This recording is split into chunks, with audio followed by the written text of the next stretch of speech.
Terms and conditions. Legal notice. The publisher has strived to be as accurate and complete as possible in the creation of this report, notwithstanding the fact that he does not warrant or represent at any time that the contents within are accurate due to the rapidly changing nature of the Internet. While all attempts have been made to verify information provided in this publication, the publisher assumes no responsibility for errors, omissions, or contrary interpretation of the subject matter herein. Any perceived slights of specific persons, peoples, or organizations are unintentional. In practical advice books, like anything else in life, there are no guarantees of income made. Readers are cautioned to rely on their own judgment about their individual circumstances, to act accordingly. This book is not intended for use as a source of legal, business, accounting, or financial advice. All readers are advised to seek services of competent professionals in legal, business, accounting, and finance fields. You are encouraged to print this book for easy reading. Table of Contents. Foreword. Chapter 1. Spirituality and Reality. Chapter 2. Spirituality and Affection. Chapter 3. Spirituality and Might. Chapter 4. Spirituality and Unity and Command. Chapter 5. Spirituality, Bravery, and Being Intelligent. Wrapping up. Foreword. For the intents of this book, the word spirituality concerns your collection of notions about reality, including your discernment of how reality works, as well as your personal role in the universe. Whether you take part in a popular faith or take an independent course, whether you trust in divine creation or cling to strict physical objectivity, your notions about reality specify the overall context of your life. In that sense, all of us are spiritual beings, as we all have particular beliefs about reality. Even to believe nothing may still be considered part of a spiritual belief scheme. Your spiritual development is an inherent part of the process of human growth. Reality, affection, and major power don't prescribe a particular spiritual doctrine, so there's lots of freedom to research an assortment of beliefs. But, the highest ideal for your spiritual doctrine is being intelligent. If your notions don't fulfill the essentials of being intelligent at the very least, they can't be considered spiritually sound, as they'd be in violation of universal precepts. If a spiritual doctrine buckles under to untruth, if it unplugs you from life, or if it breaks you, it runs afoul of the rules and will only lead you astray. Social disciplining teaches us to have secure attachments to our spiritual notions, to the point of mixing such notions into our identities. We state, "I'm a Christian," or "I'm an agnostic," as though such doctrines specify us as humans and can't be changed. In this book, I'll challenge you to view your spiritual notions with reality, affection, and might. My goal isn't to convert you to follow any specific practice, but instead to help you bring greater conscious awareness to your present spiritual life. Law of Attraction, Universal Attraction Law. Develop spiritual prowess by harnessing your inner being. Chapter 1. Spirituality and Reality. Synopsis. A good spiritual doctrine must be firmly rooted in reality. This demands that we strive to see reality as accurately as possible. How precisely may we accomplish accuracy when attempting to perceive the true nature of reality? We can't simply utilize our eyes and ears to look up the meaning of life. A pragmatic answer to this quandary is to view reality with multiple belief systems in order to look for the big picture. Explore. Your beliefs cause you to center on different aspects of reality. A Muslim, a Buddhist, and an agnostic might all view the world differently, yet there are distinctly areas where their percepts overlap. When we brush off the incongruencies, we discover there are fields of consensus. What's most noteworthy is that the commonalities lie of the universal rules of reality, affection, and major power. To the level that assorted spiritual doctrines agree with one another, they all urge their practitioners to look for better alignment with reality, affection, and might. In the fields where they don't concur, you'll commonly find untruth, disconnection, and disempowerment. In spite of the wide range of spiritual opinion systems, it's fantastic to see that the common denominator is that we all inherently value these three basic principles. Stereo vision is among our more riveting human abilities. Our eyes capture 2D snapshots of our surroundings, and our brains and optical circuitry quickly combine them into 3D pictures. Even though each eye perceives truth in 2 dimensions, by mixing the data from both eyes in a particular way, we see our fields of vision in apparent 3D. This picture is richer than either of its 2D parts. You may likewise say it's a more valuable representation of reality than the raw, pre-processed information taken in by our eyes. The merged input from all of our physical senses produces a rich web of sensory data. Therefore, when we go out to dinner with acquaintances, the sights, sounds, smells, tastes, and textures of the evening produce an experience that's better than the total of its parts. We likewise have access to a rich set of stimulus. Regrettably, most of us are taught to dedicate our attention to a little subset of that stimulus and tune out the rest as irrelevant or deceptive. This spiritual sightlessness produces functional issues for us. Such issues evidence in many forms, including depression, solitude, hopelessness, and meaninglessness. Even as your physical lets you see different subsets of reality, your spiritual senses likewise act as cognitive filtering mechanisms. These filters let you center on bits and parts of pre-processed data which might or might not be useful to you. The more spiritual sensorial information you may get at and comprehend, the more plentiful your spiritual life will be, and the more precisely it will model reality. Your spiritual sensory gear includes 1 st-2 nd- and third-person points of view, L/we, you, it/they. Subjective and objective viewpoints. Intuition and gut instincts. Feelings and emotions. Logic and reason. Aspirations and visions. Religious and philosophical notions. Cultural, social, political, and economical beliefs. Functional notions. Personal notions. Imagine you're fixing dinner for yourself.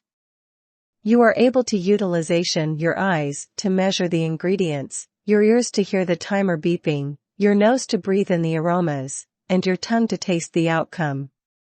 If you wish to do so, you may rely exclusively on just 1 or 2 of your senses to fix a meal, but you'd likely find it harder to accomplish a great result. Likewise, when we confront the key spiritual queries of our lives, like who am I? And what is my design in life? We may consult the full spectrum of sensorial channels available to us, or we may limit our input to a little subset of those lines. As a whole, when we restrict our input too sternly, we wind up making things more difficult than necessary, much like attempting to fix a meal while wearing a blindfold and earplugs. This is what occurs when we state, I'm only going to think about this single spiritual viewpoint because it's the one reality. Our percepts are the way we view reality, but they aren't reality itself. What we perceive is invariably pre-processed to one degree or another. We aren't consciously mindful of individual photons of light or vibrating atmospheric compression waves. We merely observe a photo or a song. If this sort of sensory compression happens, an enormous amount of raw data is irrecoverably lost. Each of our senses compacts and repackages the field of perceivable information in different ways, and it's this heavily refined output that ultimately reaches our conscious awareness. Our notions and other cognitive filters provide us similar glances into reality, but they likewise supply us with highly compressed and refined images of the underlying information. For instance, imagine you try to see non-physical entities.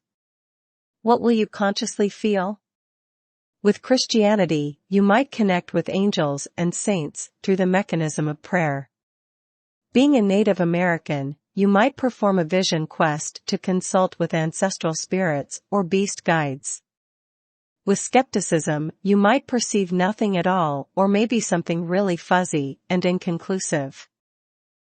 You don't consciously perceive reality as it truly is, as the raw information would overpower your cognitive abilities. Rather, you have to attend to the highly compacted versions. Even though every line of input has limited expressiveness, if you may access a diverse enough set of lines, every one compressed and filtered in different ways, you may acquire a more exact and complete icon of reality. Every belief system you study supplies a different way of viewing the same underlying info, therefore helping you develop a better understanding of the whole thing.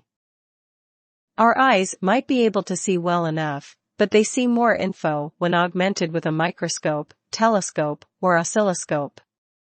Likewise, one belief system like atheism or Christianity supplies a little insight into a better reality beyond the physical, but any singular filter is full of informational holes. However, if you consider the points of view of a half-dozen belief systems, the big picture ultimately begins to take form. How do you recognize which views will supply the most crucial data for a particular situation? You work it out in the same way you learn to utilize your physical senses. Do you ever make the clumsy error of attempting to get to know somebody by tasting them? Maybe you did when you were an infant, but most likely you prefer your eyes and ears today. With trial and error, you learned which senses are most suitable for every situation. We still make sensory errors, however. Occasionally we get fixated on the wrong input grooves. Have you ever caught yourself ogling somebody you're attracted to, not recalling a word that was said?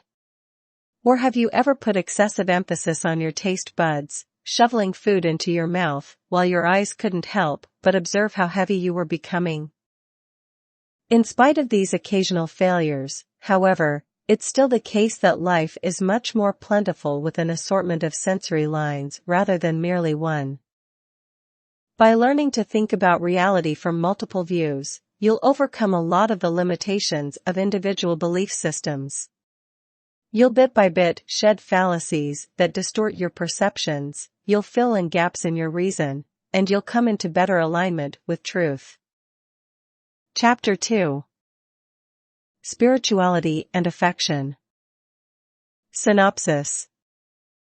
Affection-centered spiritual practice ought to help you become more connected with yourself and other people.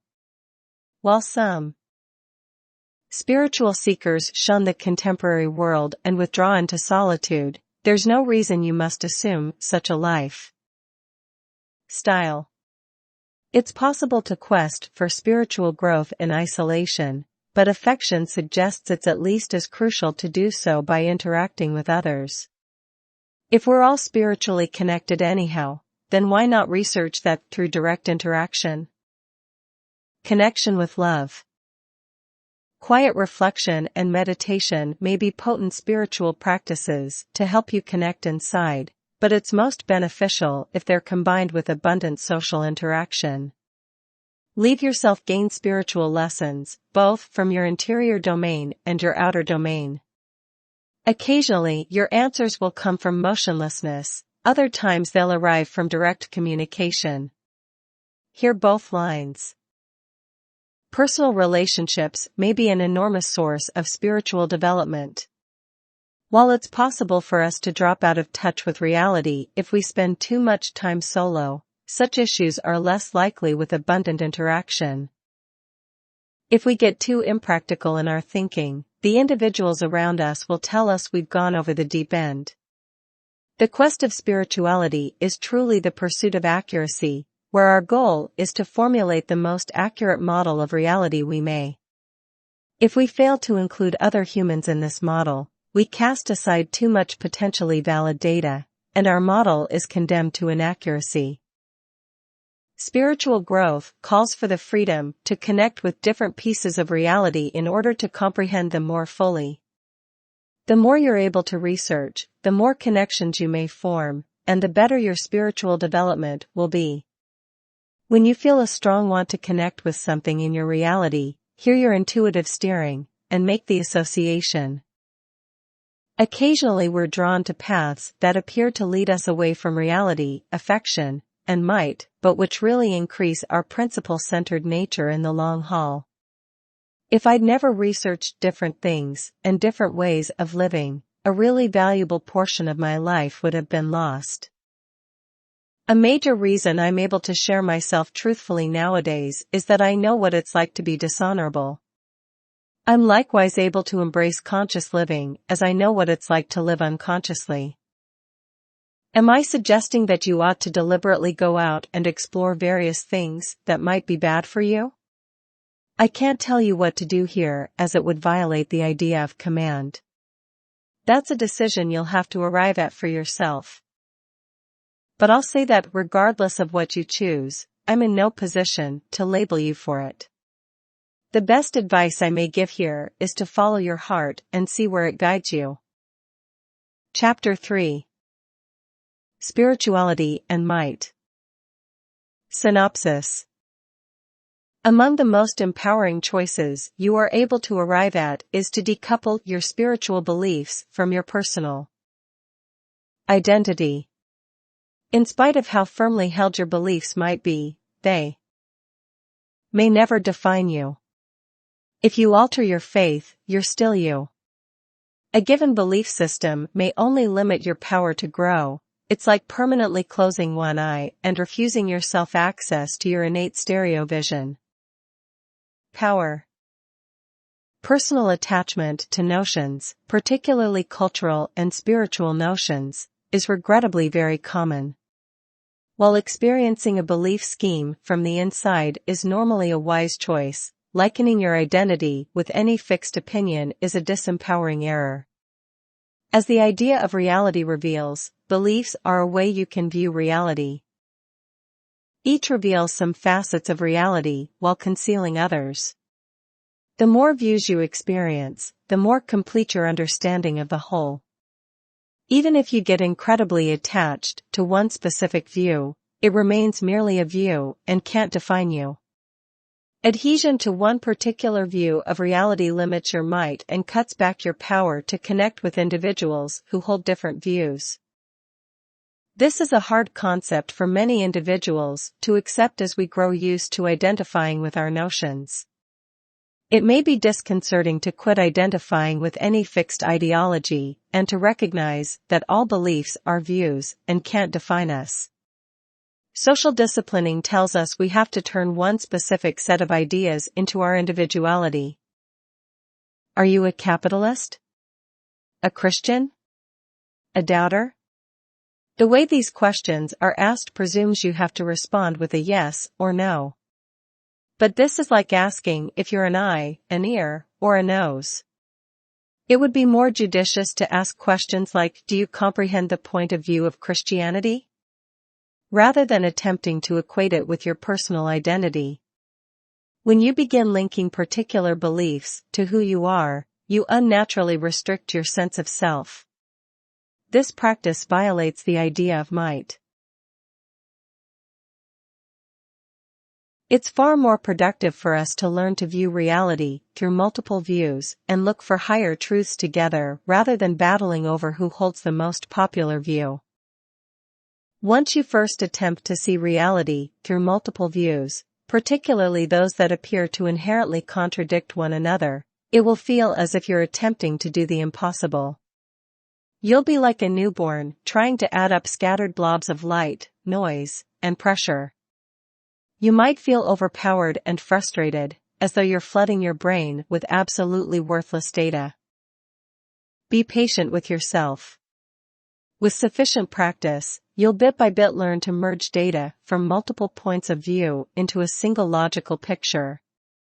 At first, it will take considerable conscious work as you mentally shift between different views, asking questions like, how would a Buddhist see this situation, or how would a Christian work out this issue? Finally, your subconscious will learn to do it for you, and you'll start to sense the big picture that comes forth from multiple points of view. As this starts to occur, you'll unlock a fresh level of clarity, like a baby realizing for the first time that the aimless blob is its own hand. It won't be a perfect lucidity, but you'll likely discover that a few issues that previously plagued you get much easier to solve. In order to line up with might, you have to shed limiting points of view that disempower you. A multispectral philosophy of life, that's one that combines input from multiple views, aligns closely with what's considered common sense. When you discover your beliefs incongruent with what your good sense is telling you, maybe you simply need to view the situation from a different angle. This is better than clutching limiting thoughts that get in your way. Your good sense is likely right.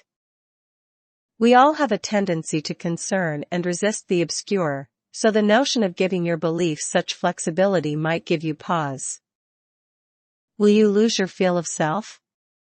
Will you get totally amoral and ungrounded? In my experience, these cares are unwarranted. Allowing a better richness of perceptual lines will only better your might to make decisions that line up with your most sacred values and ethical motives. The point of spiritual exploration is to help you make witting, empowering selections. The deeper your field of input, the better your choices will be, and that in turn advantages all the lives you touch. In order to bring more might to your spiritual path, you have to remain open and receptive to all viewpoints. If you close your brain to fresh ideas, you fall out of alignment with might, and your spiritual practice will suffer as a result. Chapter 4. Spirituality and Unity and Command. Synopsis. As we're all inherently connected, we perpetually influence one another by the spiritual choices we arrive at. Therefore, our spiritual practice isn't merely a private issue. Our personal spirituality has a collective effect. Put these together. A lot of serious conflicts in the world result from the decision to pass on notions that label other humans as vile, damaged, or evil. If we're to live consciously, such notions must finally be abandoned as they're out of alignment with reality, affection, and might.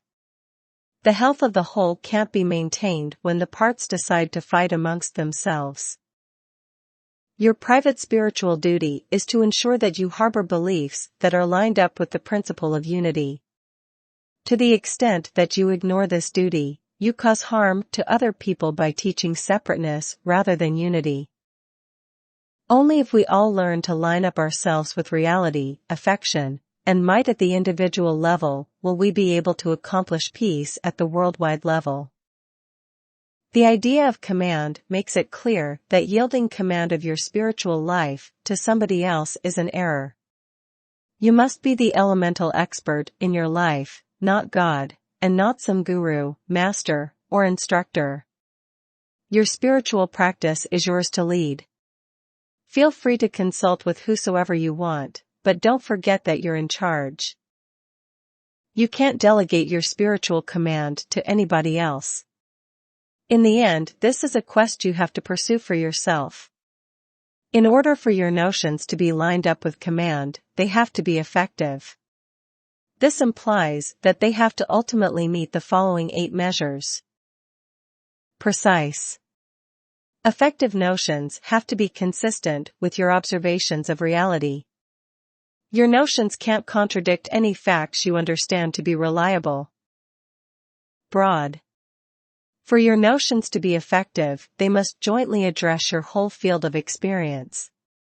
If you experience matters that lie outside your notions about reality, then your belief scheme is incomplete, and an incomplete belief system may never be totally trusted. Pliant. Effective notions adapt well to fresh conditions. They provide appropriate guidance regardless of your job, income level, relationship situation, lifestyle, etc. Honorable. It's never effective to acquire notions that lead you to harm yourself or other people. Such thoughts are rooted in concern and ignorance. Effective notions don't urge violence or knavery. Congruous.